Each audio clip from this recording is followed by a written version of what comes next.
Նախագահը սեպտեմբերին ճանապարհային ոստիկանությունում խորհրդակցություն անցկացրեց, հանձնարարականներ տվեց։ Հետաքրքիր ինչու ենք կանգնել մի վիճակի առաջ, երբ պիտի անպայման նախագահի կողմից հանձնարարական տվի, որ ոլորտում ինչ-որ ակտիվացում լինի, սկսեն խնդիրներով զբաղվել։ Որովհետև ի սկզբանե, երբ գործադրում են մի օրենք եւ փորձում են իրավիճակը փոխել դեպի լավը,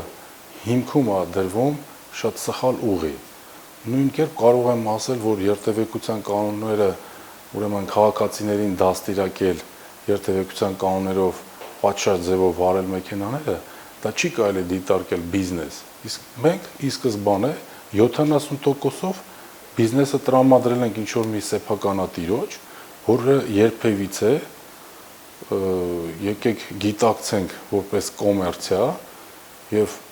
մարդը որպես էակ չի կարող իր գրպանի մասին չմտածել։ Այսինքն երբևիցե սեփականատերը չի կարող ասել, որ չէ, ինչքան կարող է թո երթևեկությունը կանոնակարգվի, ես շատ հանգիստ դա կդիտարկեմ, որ ես եկամուտ չունեմ։ Շատ կներեք իրենք ունեն հարյուրավոր աշխատակիցներ, որոնք իրականացնում են այդ տուժերը, որոշումները եւ ճանապարհային ոստիկանության հետ համագործակցելով այդ ուժերը կուտակվել են ուրեմն մեր քաղաքացիների վրա շատ գրեհիկ կերպով իրավական գիտակցությունը մեր վարորդների շատ ցածր մակարդակի է կիրառելով այդ ուղանքները նաեւ մենք պետք է կազմակերպենք այնպես որպեսզի մեր քաղաքացիները կարողանան բողոքարկել բայց մարդիկ չգիտակցելով իրենց իրավունքները կուտակել են այդ պարտքերը եւ հետագայում չհասցնելով այդ 100-150 հազարները վճարելով մնացել են մենակ եւ դարձել են հանցագործ։ Այստեղ վարորդների եւ տեսախցիկների հետ հիմա տևում է պատերազմ, կարելի է անվանել, վրեժ խնդրություն, վարորդներ կան, որ պարզապես վրեժ խնդիր են ուզում լինեն, որտեղ արդեն ընկել են ծուղակը։ Նրանց հնգապատկվածը հասել է 5-9 միլիոն վերջերս տաքսի սերվիսը ներկայացրեց 1800 ակտ, ես դա մինիմում 5000 դրամով եմ հաշվարկում, արդեն 9 միլիոնի ակտ է։ Եվ այստեղ համաներում տալը ժողովրդին դժվար թե նրանց փրկի։ Պետք է նրանք ներողություն խնդրեն մեր վարորդներից եւ ընդհանրապես դատապարտենք այս 4 տարվա գործողությունները։ Մեղքս գալիս է, երբ որ իմ գրասենյակ գալիս են ուրեմն ամուսիններ,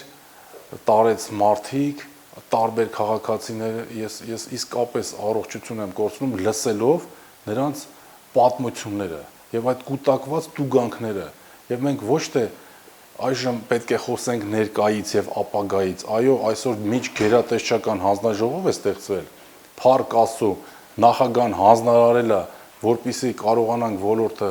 այդ երթևեկությունը կանոնակարգենք, բայց արդեն ուշ է, արդեն ունենք շատ տհաճ, պղտոր անցյալ, որից մենք պետք է զերծազատվենք։ Մենք հասկացել ենք, որ պետք է դաստիարակված իսկապես այդ բառը ուզում եմ ասել, ոնց որ ընտանիքի անդամներ լինենք, պետությունը եւ մենք քաղաքացիները հասկացել ենք, թողեք, հիմա զրոյից սկսենք։ Այստեղ բիզնես չի կարելի դիտարկել, ամոթ է, դա անեծքի բուն է։ Դա պիտի լինի պետություն, գնացեք Վրաստան, մեկ այլ երկիր, որտեղ փայատեր կա։ Մինչև դեկտեմբերը մենք պիտի փորձենք համաներում տանք եւ այդ խաչմերուկների ձևավորումը, այդ փողոցների նոր, ասենք, ճանապարհների կառուցելը, հասկանում եք, այդ մեր քաղաքացիներն են լավ առաջարկներ անում, շատ քաղաքացիներ, որ աշխուժ են, հիանալի, դա երթևեկությունը մեր նյարդերն է։ Արտասահմանցի գալիս են ստեղ խոփան, համաշխարհային բանկից փողեր են ստանում, իբր երթևեկություն են կանոնակարգելու, ծրագիրը գրելու են ու փուչիկի պես պայթեն թռնեն։ Եթե ընդհանրացնելու լինենք, ամեն դեպքում տուգանքները, արագաչափերը, տեսախցիկները դաստիարակչական նշանակություն ունեցան, թե ընդհակառակը վնաս բերեցին մեր երթևեկությանը։ Ասում եմ, մարդիկ վրեժ խնդիր են լինում այսօր։ Վրեժ խնդիրը ինչ է նշանակում։ Մուռ ես անում։ Այդ մարդը գիտակցությունը կորցրել է։ Մարդուն նայում ես 5-5 հազարով կայանա տեղի, մեկ էլ տենում ես 20, 30, 50, ասում եմ ինչի է 20, ասում է լավ եմ արել։ Ես արդեն գույքը հանել եմ իմ անունից, պետք լինի ուրիշին կասեմ արի իմ անունով դիմում գրեմ ես եմ ղեկին, մուռս հանեմ։ Մարդիկ կորցրել են ինքնագիր, ինչ դաստիարակություն։ Ինչ եթե հոց գից ես տրորում, քեզ տուգանում են, բայց հոց գից կա 1 անիվով, 2 անիվով, պաշտպանիչ վահանով, այդ բամպերով, ես շատ գիտեմ, 1000-ի ձևի բան կա, կամ ինչ 5000, կարելի է 1000 տուգանել։